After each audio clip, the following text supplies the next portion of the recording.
Bienvenida, bienvenido de nuevo.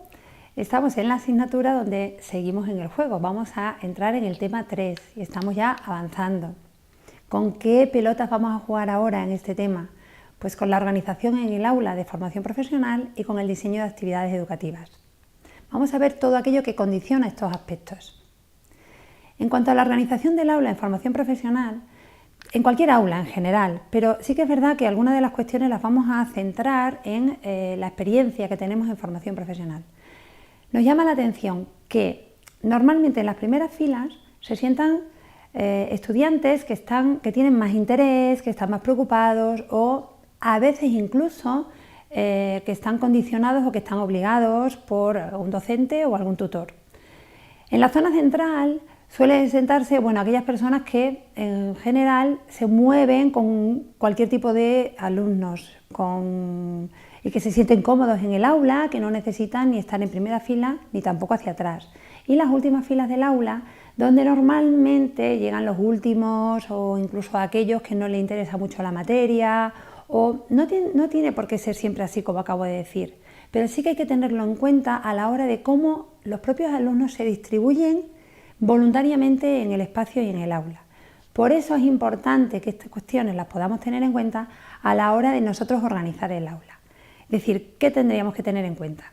Para fomentar la interacción entre los alumnos, que la disposición de las sillas que tengamos pueda moverse los alumnos libremente entre sí, tanto como el docente. También el contacto visual, es decir, que no haya filas que están unas más arriba que otras, como ocurre algunas veces en los salones de actos o a veces en espacios que tienen distintos niveles o que hay gradas.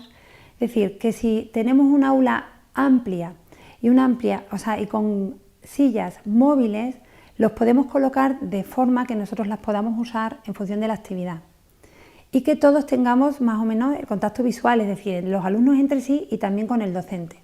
También desplazar el aula moviendo las zonas de acción. ¿Eso qué significa? Que el profesor camine por el aula, que no siempre esté centrado en el mismo lugar, porque entonces siempre está a la misma distancia de los mismos alumnos. En cambio, si el docente se va moviendo, los alumnos van siguiendo el movimiento del profesor, de tal manera que la zona de acción de quien está explicando se va moviendo y siempre habrá alumnos en primera fila en cualquier momento.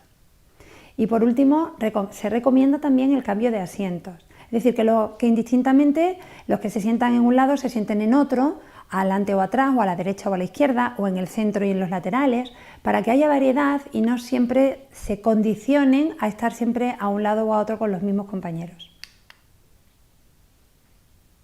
En el diseño y organización de las actividades de enseñanza-aprendizaje, importante, la planificación general.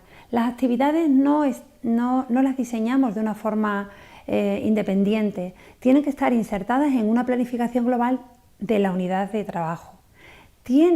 Están al servicio de los objetivos y de los contenidos. No diseñamos una actividad porque sí, tiene que tener un objetivo claro que pretendemos conseguir con los alumnos y en relación a un contenido que es el que deben aprender. En función de unos principios y unas finalidades, cada actividad, cada modelo de actividad, como veremos, facilita unas finalidades u otras en el aprendizaje de los alumnos.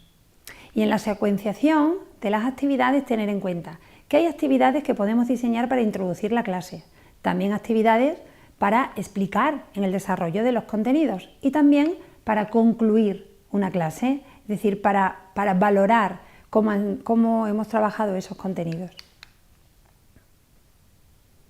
Las modalidades de agrupamiento, aunque ya las podemos conocer, pero las voy a nombrar porque en el aula podemos estar hablando de alumnos o de clases de 80 alumnos, de 60 alumnos, de 40 alumnos y en formación profesional depende de la especialidad, pero puede haber entre 20 y 30 alumnos, puede haber también algunos menos, pero ¿qué sería el gran grupo? El número máximo de alumnos.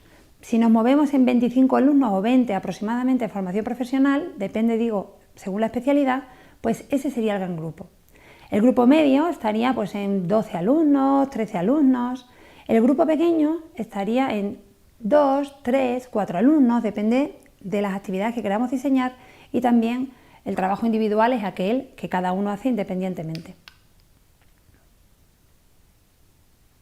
El profesorado como dinamizador del grupo de clase es fundamental. Aunque ya hemos ido nombrando cuestiones importantes en los anteriores temas, a la hora de diseñar las actividades, el profesor debe ser lo más creativo posible.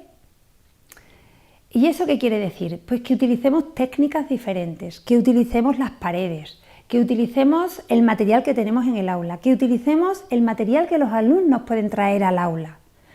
Porque a veces si nos limitamos solamente al papel, al bolígrafo o incluso a una presentación, nos estamos quedando cortos con toda la gran variedad de recursos que tenemos a nuestro alcance para poder aprender. Tener en cuenta los intereses de los alumnos, es decir, ¿qué pretenden ellos? ¿Cómo trabajarían ellos un tema en concreto? No tanto que que ellos decidan cómo lo van a hacer, pero sí que puedan dar ideas de alguna posible solución que a lo mejor al docente no se le ha ocurrido y lo podemos utilizar, si no en esa misma clase, para clases posteriores y que sea convincente. El docente le tiene que gustar lo que hace, le tiene que apasionar y esto es la mejor manera de que convenza de verdad al que le está escuchando.